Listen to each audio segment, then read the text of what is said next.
Добрый вечер, уважаемые участники школы общественной дипломатии. Правильно я называю, да?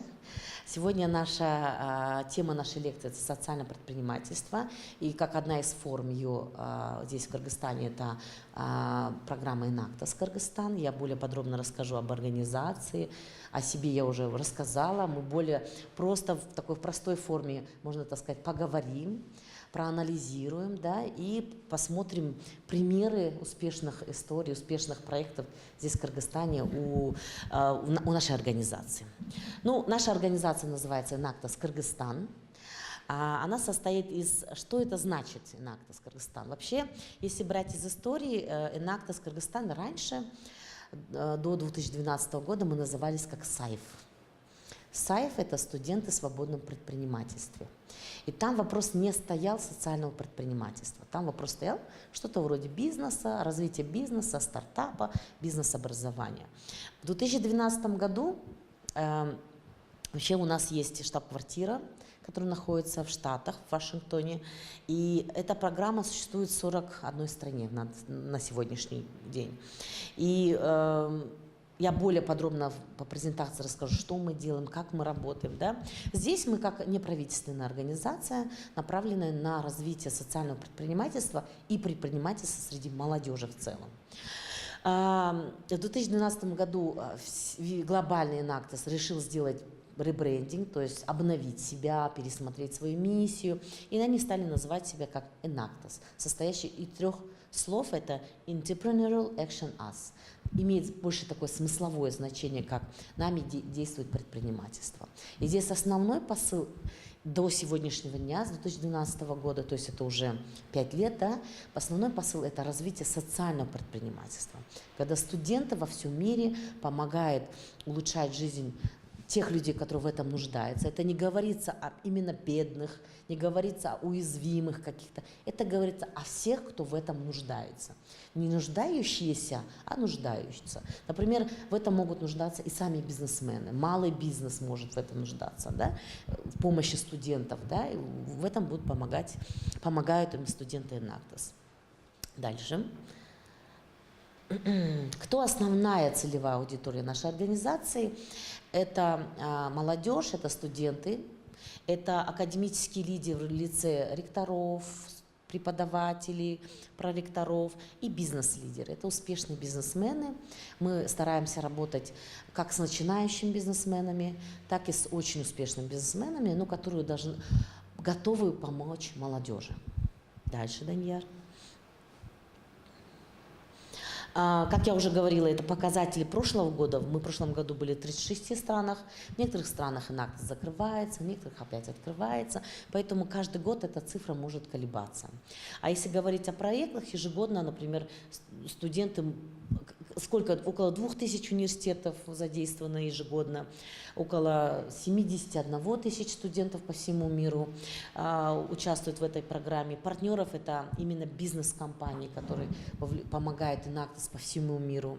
Это вот 450-500 компаний, такие как и Coca-Cola глобальная, и Dell, такие больше компьютеризированные. Вот когда я смотрела список, они больше такие логистика, которые занимаются компьютером и так далее. И бенефициары – это те люди, которые получают пользу от проектов студентов «Инактас». Это около 2 миллионов людей. Дальше. Да, у нас в Кыргызстане в этом году мы работаем с 30 вузами, хотя у нас по статистике 56 официально вузов, да. Этот год мы для себя стратегически решили не менять эту цифру, то есть мы оставим 30 вузов, в которых мы будем работать, и поработаем на более качество, то есть будем помогать существующих вузов делать более качественные проекты. И если брать о количестве студентов, то это 800 активных студентов. То есть в некоторых командах есть и по 80 человек в команде, есть и по 5, и по 6. То есть все зависит от потенциала и университета, и самой команды. И, как я уже сказала, я вот хотела отметить, что вообще «Инактас», раньше мы называли «САИФ», мы работаем с 96 года в Кыргызстане. То есть уже более 20 лет мы работаем в Кыргызстане. Вот очень тяжело, когда одна организация просто переименовалась, да, А есть то поколение, которое по одному запомнили нас, да, и вот когда мы говорим там Инактос, они могут это по-другому воспринимать, а потом они понимают, что это тот же Сайф, и там уже выпускник, которым и 35, и 40 лет, и они говорят, это же тот Сайф, да, и я был там таким активным студентом, делал проекты, то есть теряешь какую-то институциональную память, оказывается, когда переименовываешь организацию. Как мы работаем? Мы работаем, такой есть академический цикл, как у нормального университета, да, и прежде чем мы приходим в университет работать, мы проводим дни Инактос в этих университетах, мы встречаемся с ректорами, мы, можно так сказать, себя презентуем в университете. Потом подписываем соглашение с ректором, ректор нам выделяет одного преподавателя официально, да, и этот преподаватель такой, знаете, связующее звено нас со студентами. Мы не знаем студентов этих вузов, только свои преподаватели могут знать, да, и благодаря этому преподавателю формируется команда. И эта команда потом, эту команду мы обучаем, даем им тренинги в течение года, и эта команда начинает делать проекты. Вот эти какие тренинги мы даем? Как писать проекты, как делать оценку потребностей рынка, населения, вообще как начинать проект, как финансово вести эти проекты, как исполнять это. То есть все необходимые знания мы даем в течение года. И в конце академического года происходит наше глобальное такое мероприятие, которое называется национальные соревнования. На этих национальных соревнованиях ребята не презентуют идеи, они презентуют уже результаты. Что они, какой проект в течение года они сделали, скольки людям они улучшили жизнь, как это оценивается, какой доход эти люди увидели, да? Оценивают в основном бизнесмены. Конечно, очень часто мы получаем комментарии, что бизнесмены считают только деньги. Да, это есть, но бизнесмены проходят специальный тренинг, члены жюри, они проходят специальный тренинг, на которых мы обучаем. Мы говорим, нет, вы не должны оценивать только деньги, вы должны оценивать уровень улучшения жизни того человека, на кого был направлен этот проект. Вот. И та команда, которая побеждает это национальное соревнование, они едут уже на мировой кубок. Каждый год мировой кубок проходит в разных странах. В прошлом году это была Канада, в этом году это Лондон. В прошлом году у нас победила команда Орского государственного университета, но она не поехала, потому что в визе отказали совершенно всем. Мы думаем, что это какой-то политический, может, вопрос, не знаем, причин не указывает.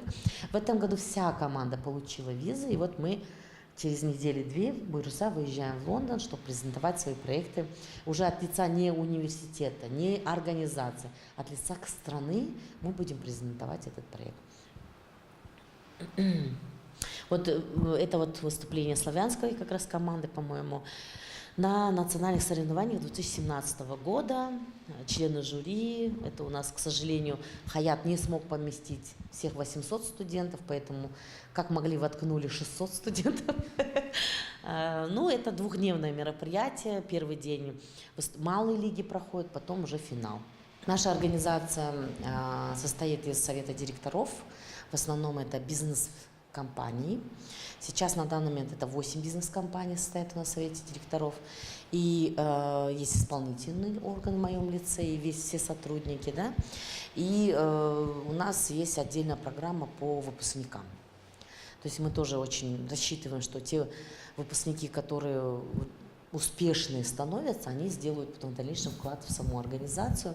Например, совет директоров тоже половина выпускники, которые знают, что такое Инактос, понимают и разделяют, да, все принципы с организацией.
Спасибо.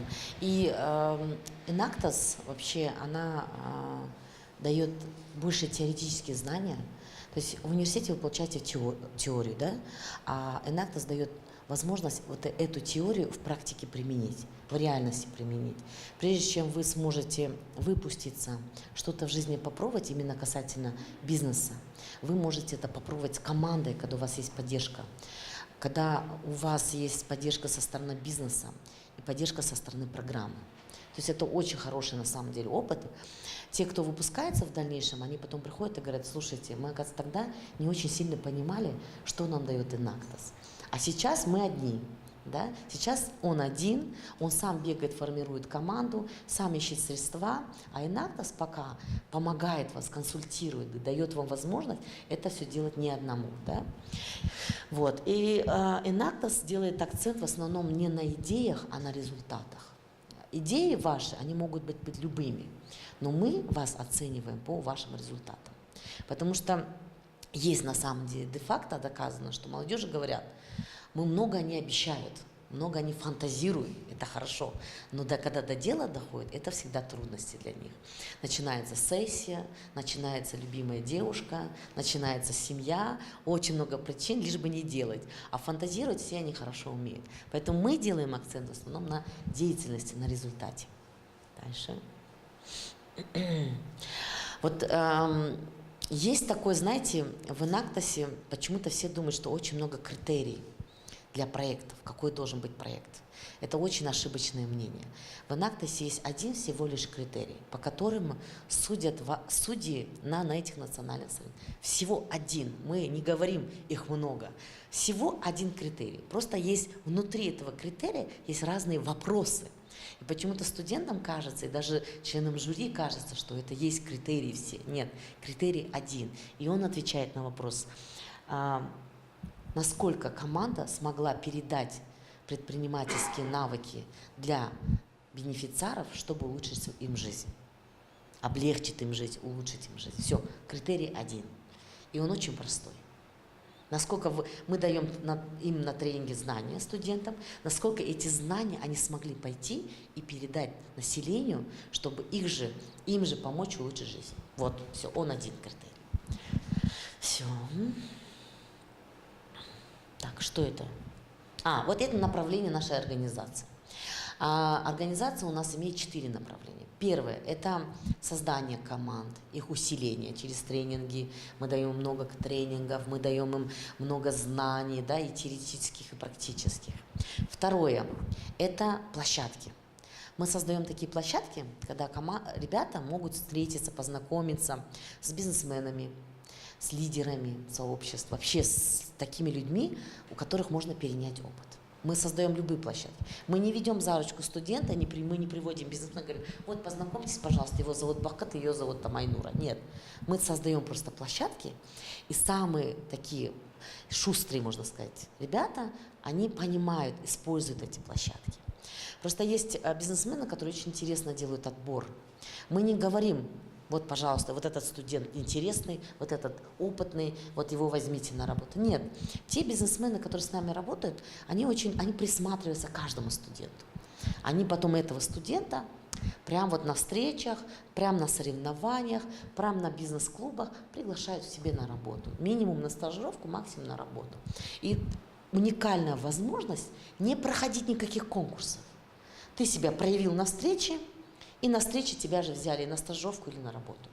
Вот, к примеру, я сейчас могу ошибиться, 15 сентября Билайн делает встречу. Это наш совместный проект с Билайном. Называется, забыла название. Я знаю, что там есть слово digital, но что такое digital, по-моему, да? И такое, знаете, мы дали возможность Билайну отобрать 2 лучших студентов себе на стажировку во время лекции. То есть насколько вы сможете себя проявить так, чтобы прямо там на встрече сотрудник Билайн вас взял на работу. Понимаете? Это шанс, и ее надо использовать. Если вы не сможете использовать, вы даже в дальнейшем, когда выпуститесь, вы никогда не будете такие шансы использовать. Поэтому умейте это делать всегда. Никогда не... Я понимаю, есть страх, И студенты всегда со мной этим делятся. Говорят, мы не знаем, как ему написать. Вот пример, никогда не забуду одной команды, не буду называть, чтобы обижать, с Брэдом Бреннманом. Мы его назначили, команда, я думаю, университет, сказали, вот вы ментор этой команды. Ментор кто такой? Он их помогает, консультирует. Разные менторы есть, которые дают даже деньги для команды, да? Команда морально на встречу готовилась 4 месяца. Когда я говорю, вы встретились с Брэдом? Нет, почему мы готовимся? Вначале я думала, готовят вопросы. Окей, проходит 2 месяца. Вы встретитесь? Нет, нам страшно. И вот так они готовились только на встречу 4 месяца. И я прекрасно понимаю эти страхи. Но лидер тот, который эти страхи умеет правильно переступить, перебороть, подойти. Ведь бизнесмены прекрасно понимают. Они говорят, я спрашиваю, почему вы не подходите, почему вы не спрашиваете? Мы боимся, что мы ему тупой вопрос зададим, что он же бизнесмен, мы должны ему там вопрос задать такой, чтобы ему было интересно. И я спрашиваю, а что вы хотите на его уровне вопрос задать? Он же крупный бизнесмен. Вы что, хотите с ним на его уровне поговорить? Да у вас знаний еще таких нету. Он прекрасно знает, что вы студент. Он прекрасно знает, что вы учитесь. И он прекрасно знает, что вы ему глупый вопрос зададите. И не надо этого бояться. И он никогда над вами не посмеется.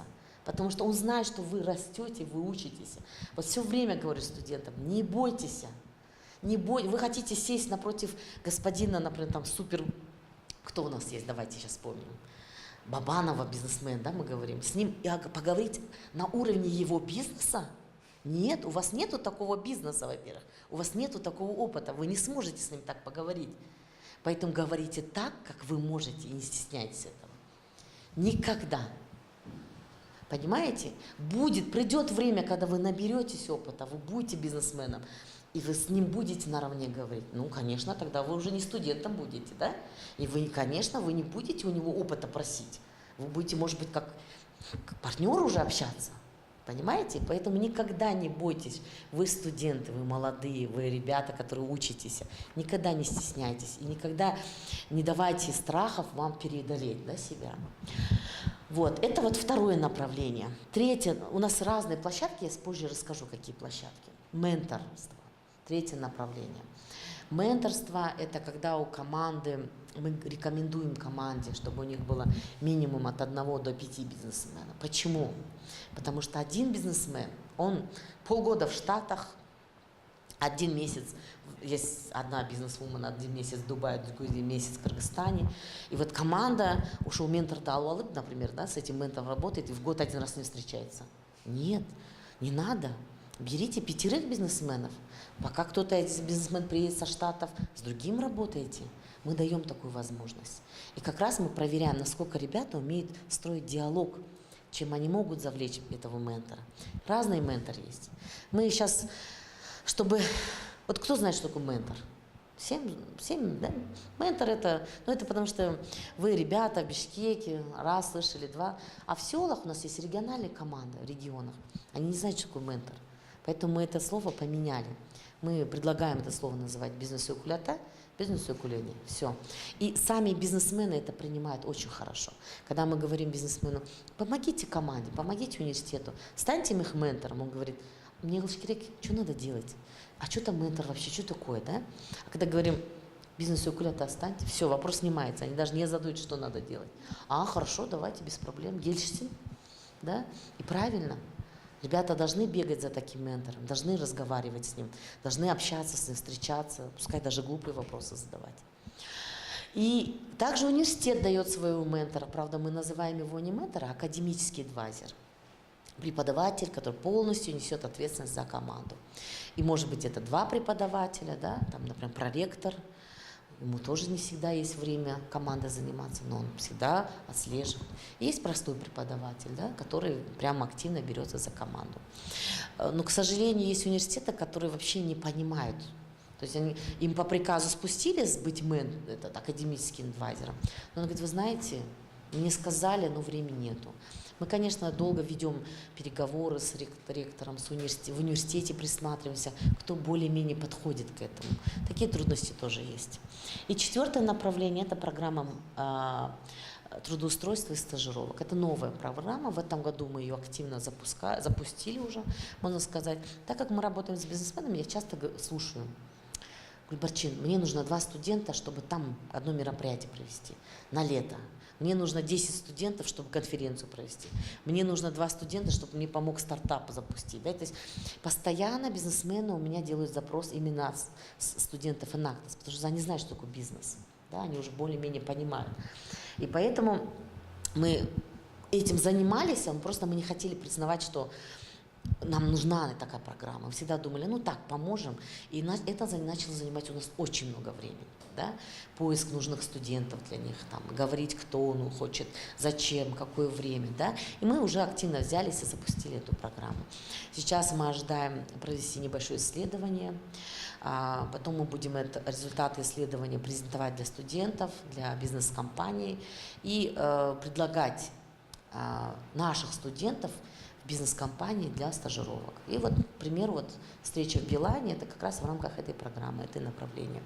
Но наше условие, чтобы эти студенты проходили краткосрочные, наши студенты Enactus проходили краткосрочные стажировки. Почему? Потому что они состоят в команде, у них много работы, только 2-3 месяца стажируются, приходят в команду, и уже более опытные начинают помогать команде.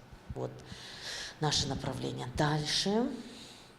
Мы каждый год проводим летние лагеря в Enactus. Обычно мы это делаем после национальных соревнований. И здесь каждая команда разрабатывает такой, знаете, годовой план для себя. Мы это говорим стратегический план годовой, где там задействованы преподаватели, вуз, что в течение года они должны делать, какие проекты будут примерно делать. Да? Ну и также мы совмещаем культурный отдых. Костер у нас уже потух, по-моему, здесь на фотографии, да? Кто-то пробовал прыгать через этот костер. По утрам мы делаем гимнастику, йогу и просто такой отдых для всех. Лекции нам совет директору приходит, читает.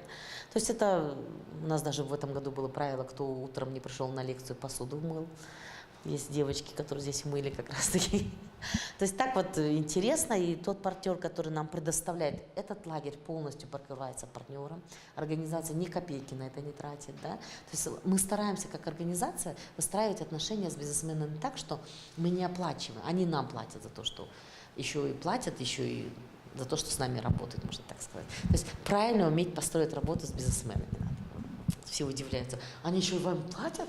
Они еще вам работают на вас? Я говорю, ну да, только правильно надо за это и продать наших студентов, грубо говоря. Да, вот, например, есть у нас такая бизнес-школа Табышкер. В прошлом году, кто-нибудь слышал? В Фейсбуке слышали, да? Есть, кажется, слышали. В прошлом году мы просто попробовали, такой стартап был, мы сделали такой конкурс, объявили по всему Кыргызстану желающие предоставить идею, стартап-идею, чтобы получить финансирование. Приз был небольшой, $1500, по-моему. Можно было разделить там, между 3, может 2, между 1, все зависит от какие стартапы. И поставили возрастные ограничения. Очень интересно прошел конкурс. Я даже помню название, кто получил первые 3 места, это первая вакансия ВИ. Цель была, что он создает площадку, где и соискатель, работодатель друг друга находят. Да? Сейчас он на стадии реализации, потому что он работает в Ататурке, или работает, или учится, вот я забыла, по-моему, такой вот молодой специалист он у вас, и вот у него продукт на стадии уже вот запуска. Он делал исследования, я так поняла, что это вот тоже не очень быстро делается. Второй стартап это связан с медом, когда тоже студент, он был потом Ататурка, Манаса, сейчас в аграрный перевелся из-за своего стартапа. То есть он делает пасеки. Пасеки, представляете, вот меня радует, когда студенты делают вообще бизнес по сельскому хозяйству. Хотя студент вообще не сельского хозяйства был, он вообще в Манассе учился. Потом ушел из-за команды Enactus в Ататурк, потом вообще перевелся в аграрный, понял, что это его стихия. Да? Вот. И мы поняли, что у ребят идеи хорошие, конкурс можно проводить каждый год. К сожалению, заявки, которые, вот идеи ребята не умеют правильно оформить, как бизнес-идеи, как стартап-идеи. Поэтому в этом году мы запустили что-то вроде школы. Месяц мы обучаем ребят, желающих, неважно, там не только студентов Enactus. Сумма оплаты символическая. 1000 и такой, знаете, ход коммерческий, 1999 сом. Да? Цель не заработать, нет. Мы ни копейки не тратим в этой школе, ни копейки. Поэтому мы не хотим заработать нас. Мы хотим, чтобы придать ценность знаний. Когда вы даете 1000 сом, чтобы куда-то пойти, вы ходите, потому что вы отдали деньги. Когда вам говорят бесплатно, вы видите, да? Вам школа общественной дипломатии дает бесплатно знания, никто не приходит, да? Хотя тут толпа должна быть, по идее. Ну, у всех разные ценности. Кто-то ценит, приходит, что бесплатно, кто-то говорит, что-то бесплатно. Нет, неинтересно, да? На самом деле, к примеру, Кыргызско-японский центр такие знания минимум за 25 000 сом дает, да? Минимум. Поэтому наша цель не заработать, но при этом каждый, кто участвует, должен чувствовать, что это стоит денег. Да? Пускай небольших, но стоит денег. Поэтому мы такую символическую цену назначили. Опытные, практические бизнесмены, не те, кто в теории знает сам бизнес, ну, как я, да? Нет, прям читают лекцию те, кто имеет бизнес и конкретный вам дает советы.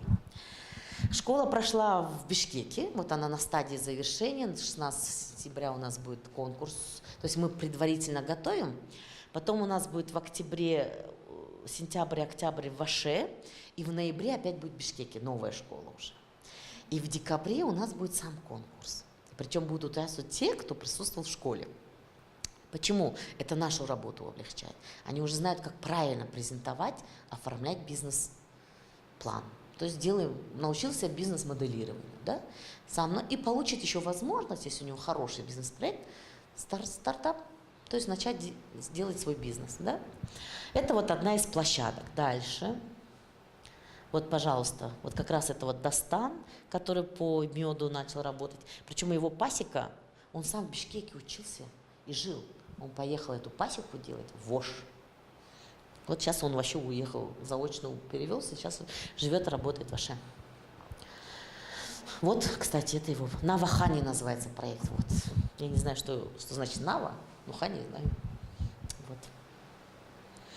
Бизнес-клубы «Нактос» – это тоже такая площадка, когда приходят бизнесмены, приходит молодежь, мы приглашаем какого-нибудь интересного спикера именно в направлении бизнеса, чтобы было интересно ребятам что-то послушать, просто наладить контакты пришедшим туда бизнесменами. То есть мы все создаем для того, чтобы они с кем-то знакомились, можно так сказать.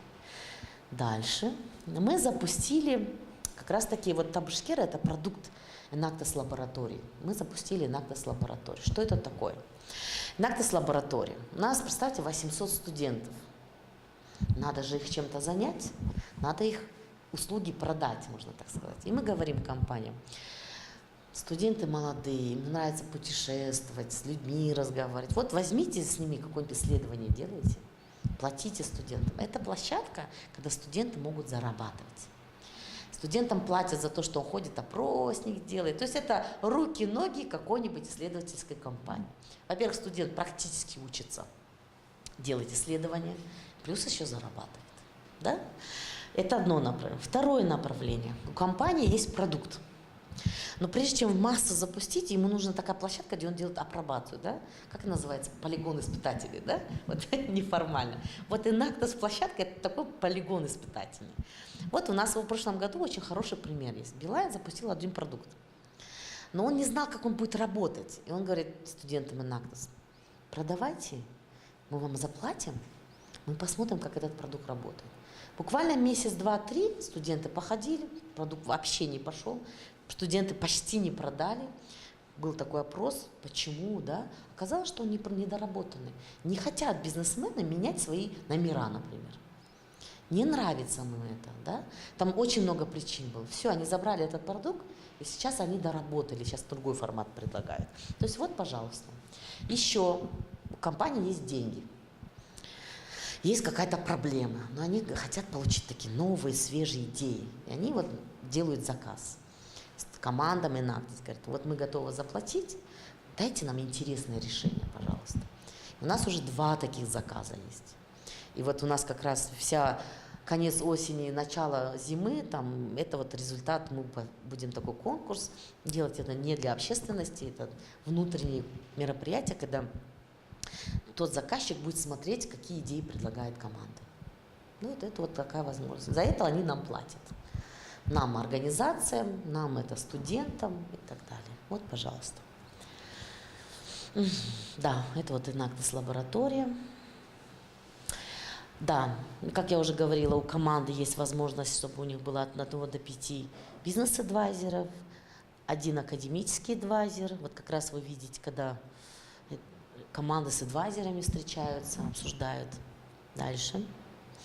Вот программа стажировок, да, когда наши студенты за лето могут проходить 5-дневные стажировки, одномесячные, 2-месячные, то есть разного рода стажировки. Это вот Ангелина, по-моему, ее зовут, она капитан команды БФА, и она прошла стажировку в Кока-Кола, закончила, сейчас у нас же проходит стажировку. Вот. Цели устойчивого развития. Знакомы вам цели? Ой, как хорошо, я прям рада, когда слышу. Да? Enactus тоже подписали меморандум с штаб-квартиры ООН, что они помогут в своих странах достигать в стране этих целей. Да? Вот, пожалуйста, мы тоже и форум проводим всякие с целями устойчивого развития. Пока это и носит информационный характер. То есть мы пока говорим, что за цель, что они помогают, что, если мы поможем достичь, что от этого Кыргызстану будет плюс, населению будет плюс, да? И, по крайней мере, даем еще студентам высказаться, получить их мнение. Конкретных действий мы считаем только через проекты мы можем помочь достигать этих целей. Да, вот как раз у нас с прошлого года, вот в апреле был форум совместно с АЙЦЕК.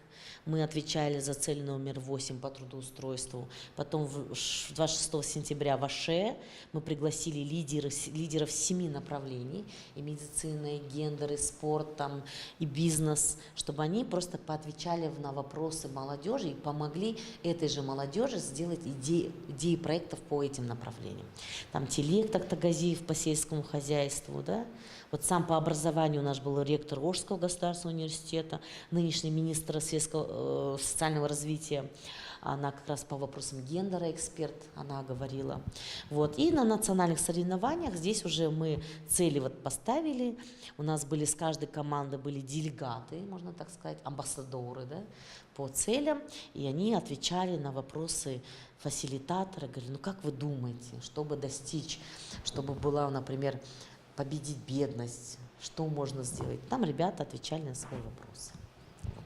Такая небольшая беседа была. Ой, все что ли, да? Это контакты, те, кто желает поработать с командой, вступить в команду. Это вот программный менеджер, но, к сожалению, у нас программный менеджер нас покидает. Новый программный менеджер, но она работает у нас до 13-го. Аджара Казакбаева, да.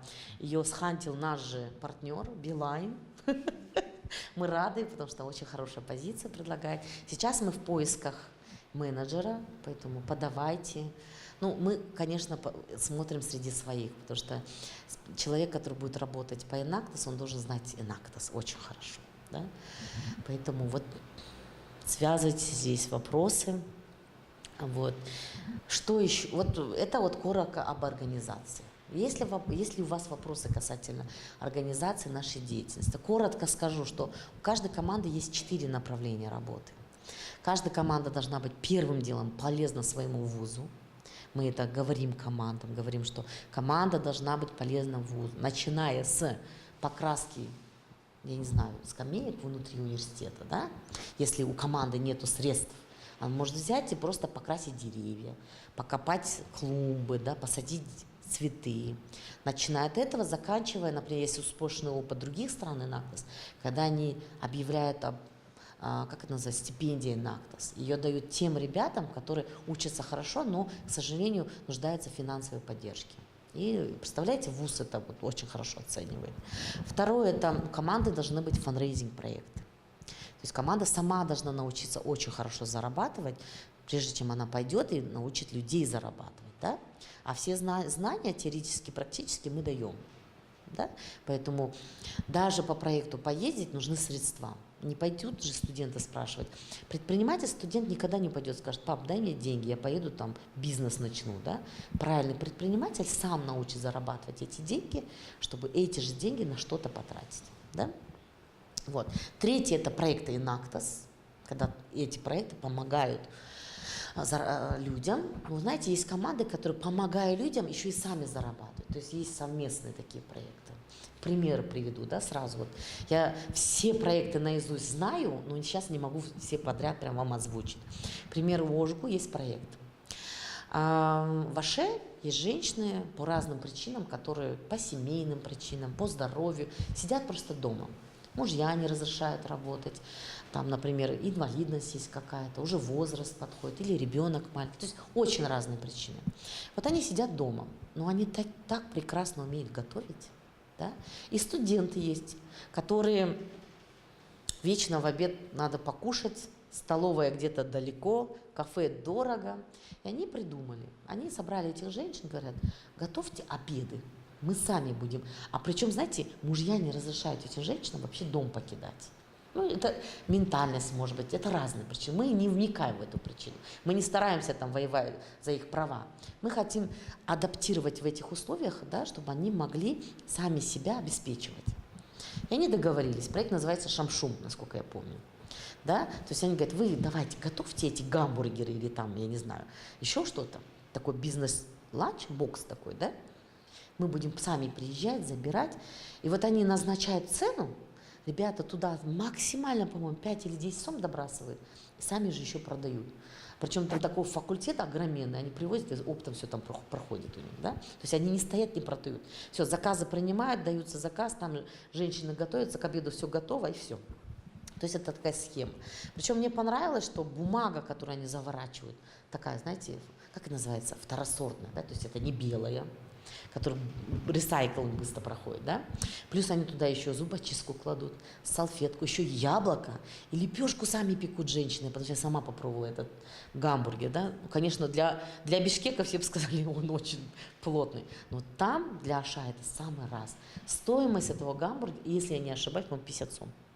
Я не знаю себестоимости, ну, вот, это их тайна, пускай не говорят. Команда на этом проекте зарабатывает сама, плюс дает возможность женщинам зарабатывать, которые сидят и не знают, вот просто могли бы использовать правильно свои знания, свои навыки, да, и прекрасно готовят, и у них получается. Потом они перешли еще на булочки, на выпечку и так далее. То есть сейчас у них более такая выбор есть. Вот это вот примерно, когда команда, делая Enactus проекты, сама может зарабатывать. Вот, пожалуйста. И четвертое направление, мы прям требуем, чтобы команда почти каждую неделю отдыхала, потому что это молодежь. Если молодежь не отдыхает и как взрослый работает, он быстро выгорает. Команда начинает испытывать трудности между собой в коммуникации. У них исчезает вот это стремление что-то делать, если она вовремя не отдыхает. То есть нету вот этого тимбилдинга. Поэтому четвертое, и причем такое направление, которое мы прям всегда, вот если Айзада была или нет, у нас проводятся преаудиты, когда мы говорим, вы выезжали куда-нибудь с командой, вы ходите куда-то с командой, как вы проводите свой досуг? Мы прямо так вот спрашиваем. Если нету этого направления у команды, мы прям капитану рекомендуем, чтобы это было у команды, потому что это молодые ребята. Надо где-то зарядиться, оторваться и так далее. Вот. Вот это вот направление. У вас есть вопросы ко мне? Я был членом национальной команды КРСУ на национальных соревнованиях в 2016 году. И да, и как, ну, можно сказать, аламник Enactus, я могу сказать то, что Enactus своих не бросает. То есть даже после того, как ты выпустился, даже после того, как ты ушел из команды, все равно члены команды поддерживают с тобой связь, зовут куда-то, ну, приглашают на какие-то проекты, на тренинги, на курсы какие-то. И вот это все, ощущение семейности, оно все-таки есть. И вот за это тоже я благодарен Enactus. И хочу сказать то, что Enactus, он, ну, так сказать, он не такой, он неформальный. Это не взрослая организация, где вы там четко 5 дней в неделю работаете, остальные там отдыхаете, друг друга не видите. Нет, вы собираетесь, вы хотите видеться, потому что вы не просто тиммейты, грубо говоря, вы друзья. Вот. И хочу сказать, то, что Enactus в этом плане очень хорошо развит. Я вот насчет, получается, кубока 2017 года, который будет проходить в Лондоне, хотела подробнее узнать. Можете рассказать? Значит, мировой кубок будет проходить в Лондоне в этом году. С 26 по 28 августа будут принимать участие 41 страна. Ну, на данный момент, говорят, 7 тысяч человек, может быть, и 5 тысяч. человек, будут в членах жюри все бизнесмены, которые поедут принимать участие. У нас совет директоров тоже едет, тоже будут членами жюри. И наша команда Национального университета, которая победила здесь, первое место заняла, они поедут презентовать тот же проект, который здесь презентовали. Но показатели будут чуть другие, потому что они до последнего дня работают, чтобы больше таких хорошие показатели сделать. Например, если на национальных соревнованиях, которые были в мае, это довольно-таки по сравнению с сентября, да, там еще 3-4 месяца, где они могут, например, больше семей покрыть, если они с семьями работают. Если это дети, то с больше с детьми покрыть, да, то есть показатели показать. Вот. И в истории Кыргызстана, если говорить о мировом кубке, то, по-моему, команда Юракадемии один раз проходила в полуфинал, да, потому что среди 41 страны с такими монстрами, как развитые страны, да, для нас пройти в полуфинал это было самое большое достижение. Да. Поэтому в этом году тоже хорошие цели ставим. Там тоже есть понятие, как человеческий фактор, есть стресс, да, для студентов. Презентовать, если здесь они презентуют на русском, то там они будут презентовать на английском. Конечно, у них есть право презентовать на русском, но опять же мы должны предоставить переводчика, который правильный перевод будет делать, да? Поэтому мы как бы рекомендуем студентам делать презентацию на английском, отвечать на вопросы. Если ты даже текст выучил, ты должен понимать вопросы, да, и правильно на них ответить.